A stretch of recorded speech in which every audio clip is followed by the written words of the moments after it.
Assalamualaikum warahmatullahi wabarakatuh. Ketemu lagi dengan saya Arif Setio. Dalam pertemuan kedua kali ini kita akan membahas tentang desain basis data, kelanjutan dari pertemuan yang pertama. Pokok bahasan kita kali ini yang pertama adalah pendahuluan, aturan sistem informasi dalam organisasi, proses desain basis data. Tujuan belajar kita kali ini adalah memahami aturan sistem informasi dalam organisasi, memahami proses desain basis data. Kita awali dengan pendahuluan. Aktivitas desain basis data menggunakan proses yang sistematis yang disebut metodologi desain, di mana target basis data diatur dengan RDBMS, ORDBMS, atau ODBMS. Metodologi desain menggunakan alat bantu seperti Designer 2000 dari Oracle, ARWin, PPWin, dan Paradigma plus Soleh Platinum Technology dan lain sebagainya. Aturan sistem informasi dalam organisasi atau organizational konteks untuk penggunaan sistem basis data.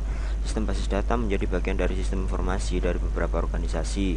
Beberapa organisasi membuat posisi administrator berisi data atau DBA untuk mengontrol aktivitas basis data sendiri.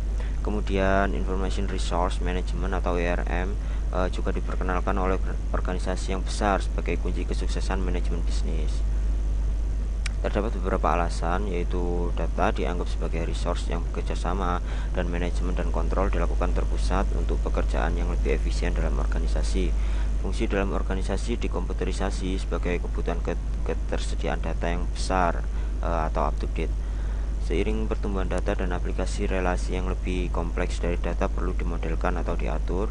Terdapat konsolidasi dari information resource pada beberapa organisasi.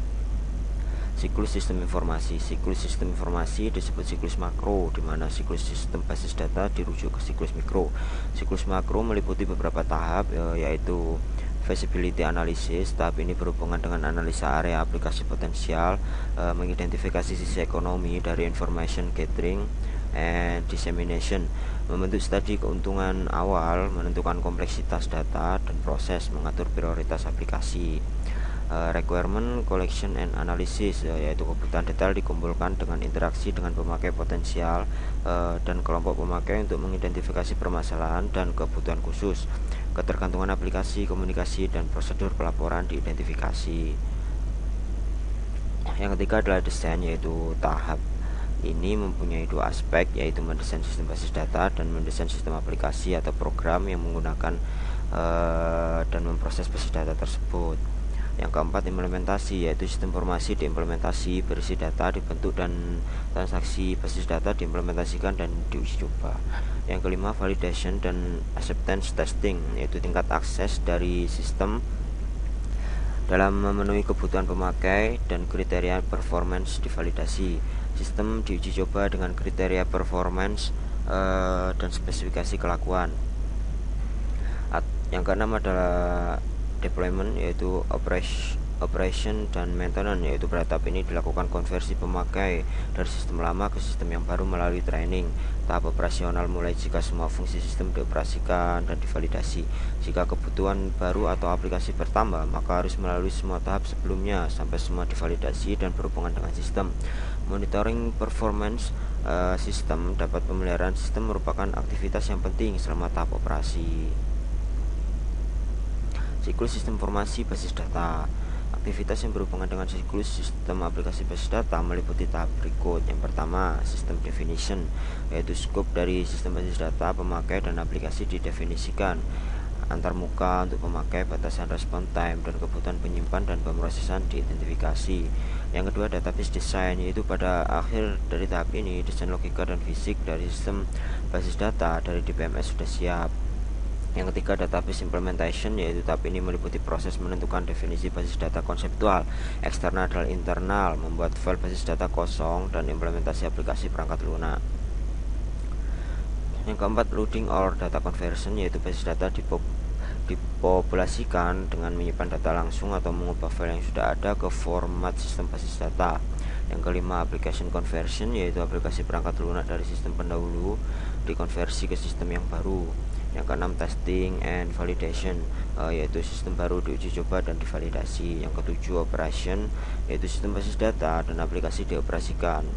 Biasanya sistem lama dan baru dioperasikan secara paralel dalam beberapa waktu. Yang ke-8 monitoring and maintenance, yaitu selama tahap operasional sistem secara tetap dimonitor dan dipelihara.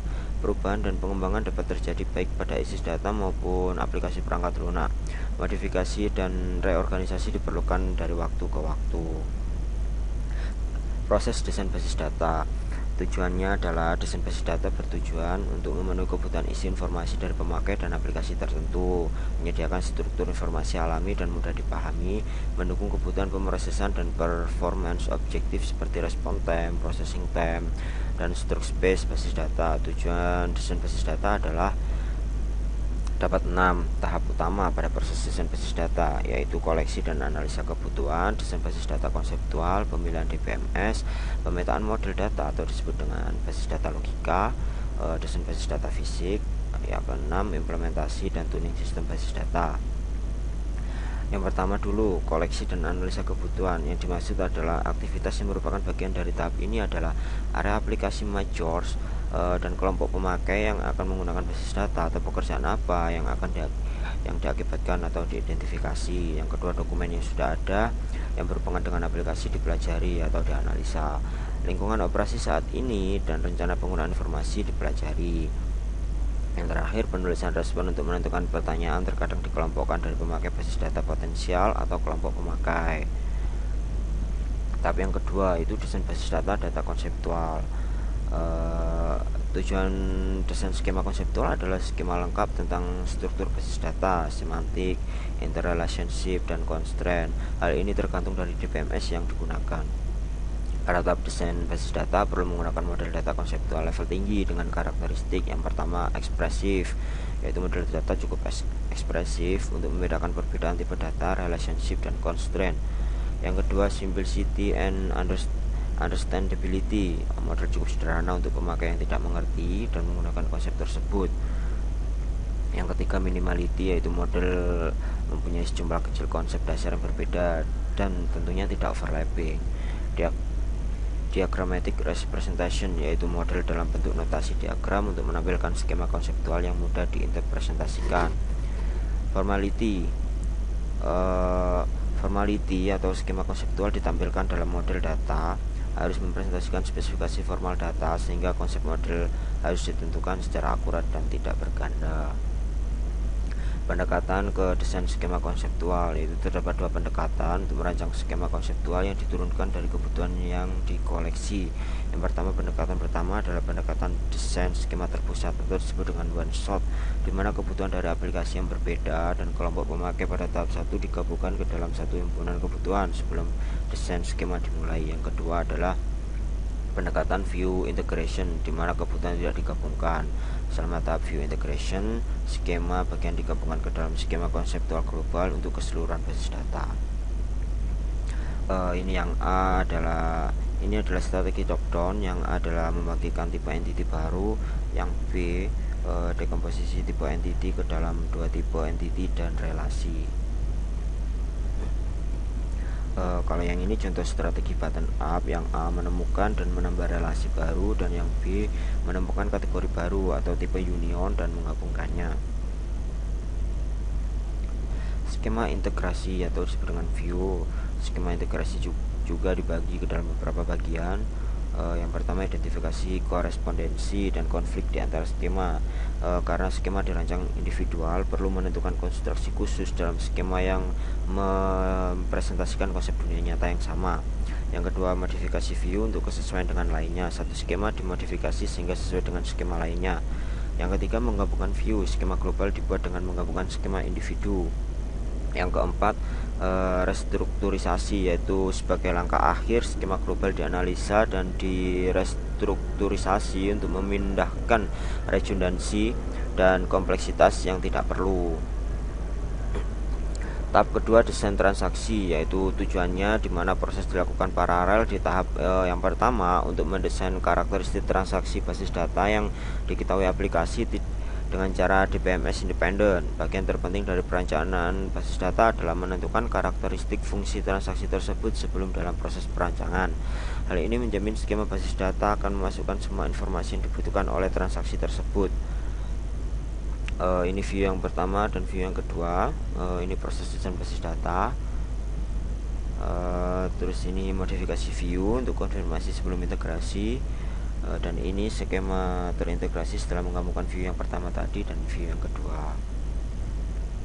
Tahap ketiga atau pemilihan DPMS. Pemilihan DPMS berdasarkan beberapa faktor, beberapa hal teknis, ekonomi, dan kebijakan organisasi. Faktor teknis berhubungan dengan ketepatan DPMS yang dipilih, yang termasuk faktor teknis adalah tipe DPMS, relational objek, dan lainnya. Struktur penyimpanan dan akses path yang didukung DPMS, ketersediaan antar muka pemakai dan pemrogram, tipe bahasa query tingkat tinggi, ketersediaan alat bantu pengembangan, kemampuan berhubungan dengan DPMS lain melalui media standar, pilihan arsitektur yang berhubungan dengan operator client server, yang lain sebagainya. Faktor non teknis berdasarkan pertimbangan faktor ekonomi dan organisasi, antara lain software acquisition cost, maintenance cost, hardware acquisition cost, dan database creation and conversion cost, personal cost, dan training cost. Ada lagi ternyata operating. Tahap 4 pemetaan model data, yaitu desain basis data logika. Proses pemetaan dalam dua bentuk, yaitu yang pertama sistem independent mapping. Pada bentuk ini pemetaan tidak mempertimbangkan karakteristik khusus atau kasus khusus yang diaplikasikan ke implementasi DPMS dari model data. Sedangkan yang kedua ini tailoring the schemas to specific DPMS, yaitu DPMS yang berbeda mengimplementasikan model data dengan menggunakan pemodelan yang sangat khusus. Tapi yang kelima desain basis data fisik, yaitu kriteria berikut biasanya digunakan untuk menuntun pemilihan rancangan basis data fisik. Waktu respon, yaitu merupakan waktu antara pengiriman transaksi basis data untuk eksekusi dan penerimaan respon. Yang kedua utilitas ruang penyimpanan, yaitu merupakan jumlah ruang penyimpanan yang digunakan file basis data dan struktur akses path pada disk, termasuk pengindeksan dan akses path lainnya. Dan transaction throughput, yaitu merupakan jumlah transaksi rata-rata yang dapat diproses per menit, merupakan parameter kritis dari sistem transaksi seperti yang digunakan pada reservasi pesawat atau sebuah bank. Tapi yang keenam, implementasi basis data dan tuning. Setelah rancangan logika dan fisik selesai, kita dapat mengimplementasikan sistem basis data. Hal ini merupakan tanggung jawab DPE bersama desainer basis data sendiri. Transaksi basis data harus diimplementasikan dengan aplikasi yang dibuat programming berdasarkan spesifikasi konseptual dari transaksi, dan kemudian menulis dan melakukan uji coba kode tentunya dengan perintah DML. Jika transaksi siap dan data disimpan ke basis data, tahap rancangan dan implementasi selesai dan tahap operasi dan sistem basis data dapat dimulai. Selesai, kita masuk ke latihan soal.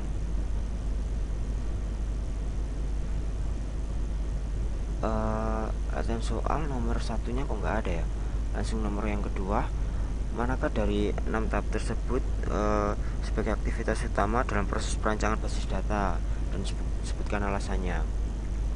Yang paling utama dalam perancangan database adalah tahap koleksi atau analisa kebutuhan, karena untuk menentukan kebutuhan suatu sistem database, kita harus mengenal terlebih dahulu bagian-bagian lain dari sistem informasi yang akan berinteraksi dengan sistem database yang kita bangun, termasuk para user yang ada dan yang baru beserta aplikasi-aplikasi. Inilah yang kemudian dikumpulkan dan dianalisa.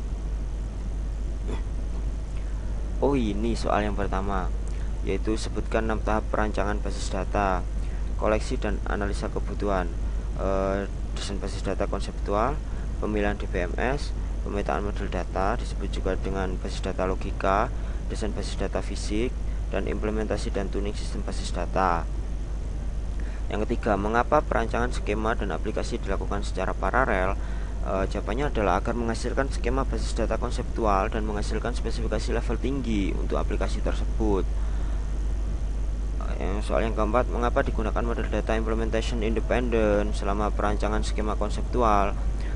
Tujuannya adalah desain skema konseptual adalah skema lengkap tentang struktur basis data semantik, interrelationship, dan constraint. Hal ini tergantung dari DPMS yang kita gunakan. Yang kedua, skema konseptual tidak tersedia sebagai deskripsi stabil dari isi basis data. Pemilihan DBMS dan keputusan desain dapat berubah tanpa mengubah skema konseptual DBMS independen sendiri. Yang ketiga, skema konseptual yang baik sangat penting untuk pemakai basis data dan desainer. Penggunaan model data tingkat tinggi lebih ekspensif dan umum daripada model data dari DBMS. Yang keempat, deskripsi diagram dari skema konseptual dapat menawarkan kendaraan komunikasi yang baik di antara pemakai basis data, desainer, dan analisis. Karena model data level tinggi biasanya berbentuk konsep dan mudah untuk dimengerti daripada model data DBMS yang level rendah atau definisi sintak data, komunikasi yang berhubungan dengan desain skema menjadi lebih kelihatan. Soal yang kelima, mengapa diperlukan koleksi dan analisa kebutuhan? Jawabannya adalah diperlukan koleksi dan analisa kebutuhan untuk mengetahui dan menganalisa keinginan pemakai terhadap suatu basis data sedetail mungkin. Soal yang ketujuh, bagaimana karakteristik dari model data untuk rancangan skema konseptual harus diproses? Jawabannya adalah yang tadi kita bahas ya, ekspresif. Model data cukup ekspresif untuk membedakan perbedaan tipe data, relationship, dan constraint. Kemudian simplicity dan understandability, yaitu model cukup sederhana untuk pemakai yang tidak mengerti dan menggunakan konsep tersebut. Atau yang ketiga, minimality, model manipulasi jumlah kecil, konsep dasar yang berbeda dan tidak overlapping. Yang keempat, diagrammatic representation, yaitu model dalam bentuk notasi diagram untuk menampilkan skema konseptual yang mudah diinterpretasikan. Yang kelima, formality, yaitu skema konseptual ditampilkan dalam model data harus merepresentasikan spesifikasi format data sehingga konsep model harus ditentukan secara akurat dan tidak berganda. Soal yang ke-8, apa perbedaan dua pendekatan utama dalam rancangan skema konseptual? Yang pertama, sistem independent mapping. Pada bentuk ini, pemetaan tidak mempertimbangkan karakteristik khusus atau khusus yang diaplikasikan ke implementasi DBMS dari model data. Sedangkan yang kedua ini, tailoring the schemas to a specific DBMS, yaitu berbeda, mengimplementasikan model data dengan menggunakan pemodelan yang sangat khusus. Strategi apa yang digunakan untuk merancang skema konseptual dari kebutuhan?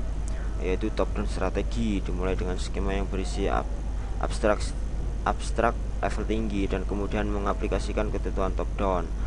Bottom-up strategi, yaitu skema yang berisi abstrak dasar dan kemudian dikombinasikan atau tambahkan abstrak tersebut. Inside out strategi merupakan kasus khusus dari bottom-up strategi, di mana atensi difokuskan pada himpunan konsep terpusat yang lebih nyata. Mixed strategi, yaitu kebutuhan dibagi berdasarkan top-down strategi. Bagian skema dirancang untuk setiap partisi berdasarkan bottom-up strategi. Soal yang ke-10, sebutkan langkah-langkah view integration ke rancangan skema konseptual. Yang pertama, identifikasi korespondensi dan konflik di antara skema. Karena skema dirancang individual, perlu menentukan konstruksi khusus dalam skema yang mempresentasikan konsep dunia nyata yang sama. Yang kedua, modifikasi view untuk kesesuaian dengan lainnya. Satu skema dimodifikasi sehingga sesuai dengan skema lainnya. Yang ketiga, menggabungkan view. Skema global dibuat dengan menggabungkan skema individu. Yang keempat, restrukturisasi, itu sebagai langkah akhir skema global dianalisa dan direstrukturisasi untuk memindahkan redundansi dan kompleksitas yang tidak perlu. Yang 11, sebutkan faktor untuk memperlancar pemilihan paket DBMS untuk sistem informasi dalam organisasi, yaitu pemilihan DBMS berdasarkan faktor beberapa hal teknis, ekonomi, dan kebijakan organisasi. Yang 12, apakah yang dimaksud pemetaan data model sistem independen? Apa perbedaannya dengan sistem dependen? Pemetaan sistem independen adalah pemetaan ke dalam model data DBMS dengan tidak mempertimbangkan karakteristik atau hal-hal yang khusus yang berlaku pada implementasi DBMS dari model tersebut. Selesai juga dari 12 latihan, semoga dapat dimengerti dan dapat membantu permasalahan Anda. Jika ada pertanyaan, silakan tulis komen di bawah ini. Jika bisa saya bantu, insya Allah saya bantu. Soalnya berbagi itu sangat menyenangkan.